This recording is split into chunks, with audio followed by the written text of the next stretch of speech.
was pushed to overtime by some late dramatics. We're tied at 122 after Denver saw a 21-point lead evaporate. Christian Braun looks like he hits the game winner, 3 of his 25, but there's 1.4 on the clock.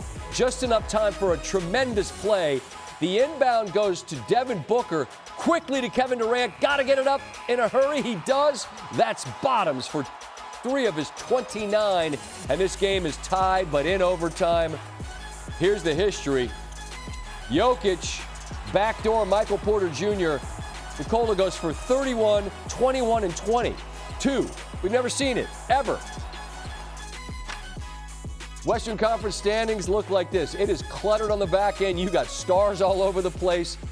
The Suns do not take advantage of the Dallas loss. Kings and Wolves, who we will get to, pick up victories. Might be. First, we head back to Denver. Nikola Jokic is thrown on the headset. Nikola, hey, it's Scott Van Pelt. Welcome back to the show. I realize that you're a man that is often not impressed with what he does. But what you just did has never been done in the history of the game. Your stat line, a 30-20-20 night. I don't know if you know that, but I just would ask you to frame your performance. What did you think of what you did tonight?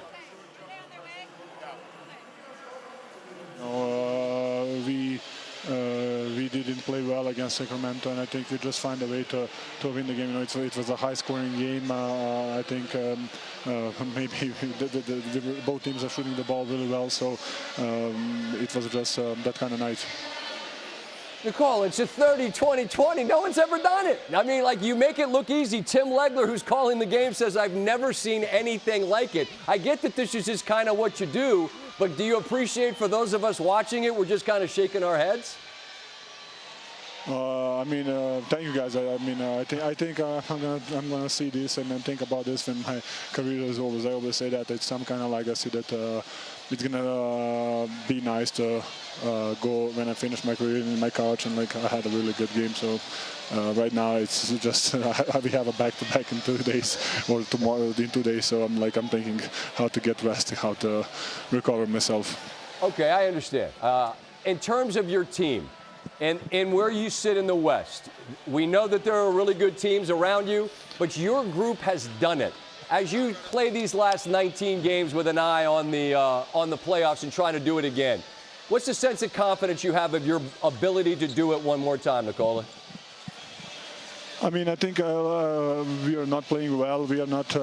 We have problems like every other team, but we are winning games. I think that's saying something about this team, and I'm confident. You know, we always find a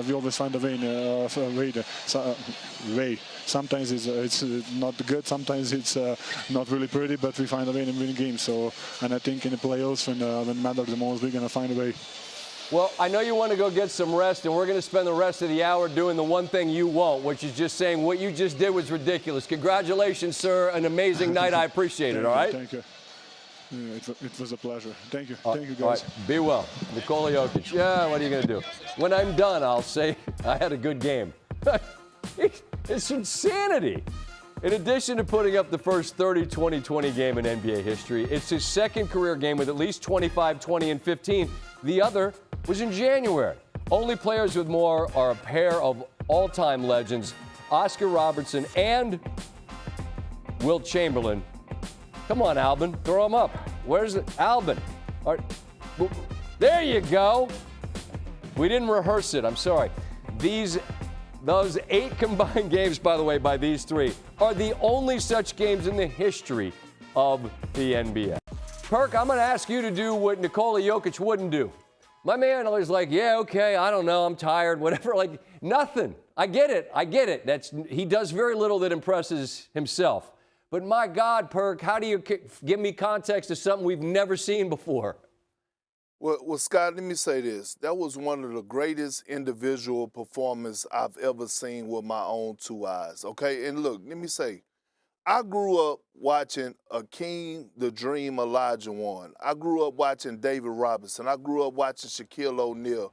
I've never seen or witnessed anything like this.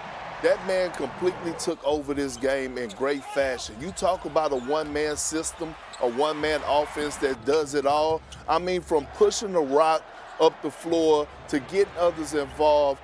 Right now, Scott, Nikola Jokic is knocking at the door of being a top 5 center of all time right now, today.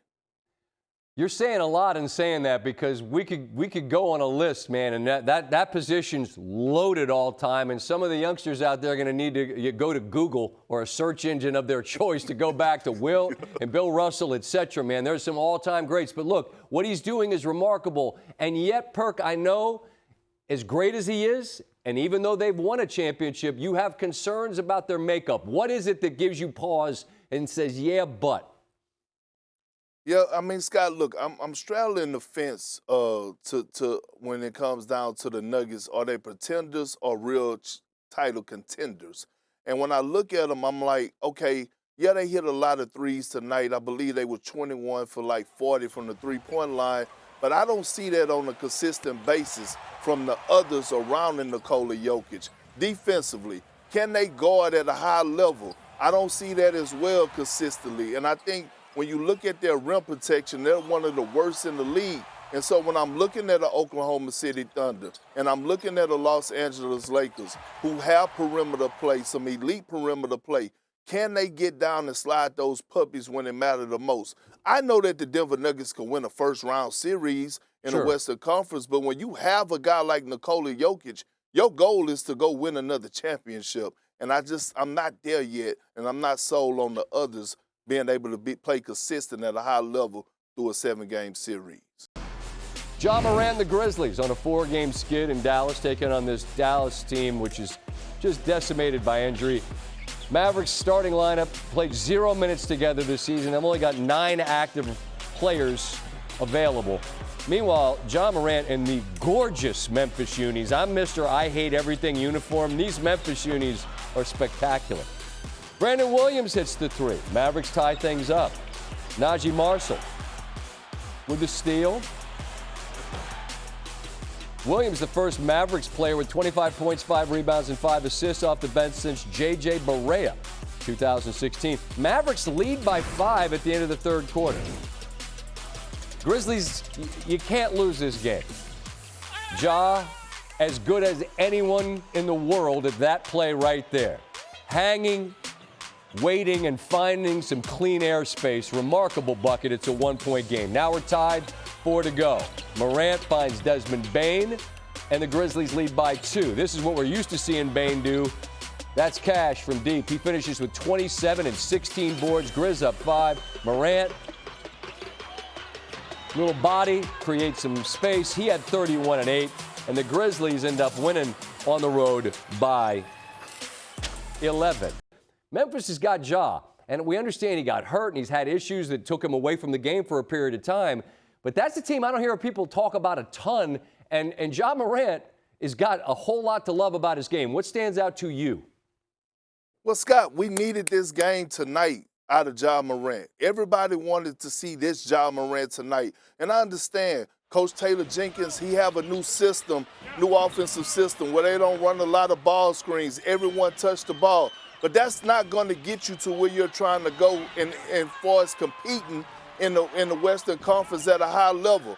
I want to see this team that we saw tonight where Ja Morant exploded for 24 points in the second half, 29 field goal attempts. That's the Memphis Grizzlies that are going to go far in the playoffs consistently. He finally got his swag back, and all it takes is one game, Scott. We saw that he looked defeated when SGA came into Memphis and gave him that work, and I was curious to see how he was going to respond to a depleted Dallas Mavericks team, and he responded in great fashion after starting off on a sluggish start in the first half.